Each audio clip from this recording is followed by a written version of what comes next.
साथियों, आपको ये तो पता है कि एप्पल दुनिया का सबसे ज़्यादा सिक्योर और प्राइवेसी वाला मोबाइल ऑपरेटिंग सिस्टम माना जाता है।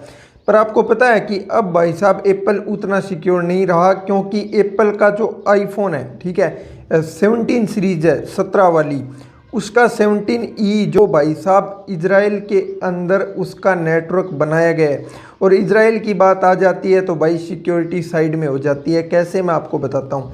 देखो, इंडिया के अंदर एक मामला हुआ था संचार साथी ऐप वाला, आपको याद होगा। उसके अंदर क्या था कि गवर्नमेंट ने संचार साथी ऐप को मैंडेटरी कर दिया था कि नहीं, आपको जब कोई भी दूसरी कंपनी, जैसे कोई भी एंड्रॉयड कंपनी हो गई या एप्पल हो गई, इंडिया के अंदर अगर मोबाइल लॉन्च होता है तो उसके अंदर ऑलरेडी वो फाइल, जब वो ऐप है ना, वो इंस्टॉल होके ही आएगी, मतलब उसको आप अनइंस्टॉल नहीं कर सकते।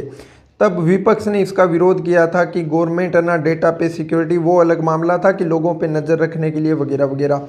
लेकिन एप्पल ने भाई साहब मना कर दिया था कि नहीं, हम ये ऐप नहीं डालेंगे, क्योंकि ये हमारी प्राइवेसी के खिलाफ है, हमारी टर्म्स एंड कंडीशंस है उनके खिलाफ है, हम प्राइवेसी देते हैं उसको, ये ब्रीच करती है ऐप, ठीक है।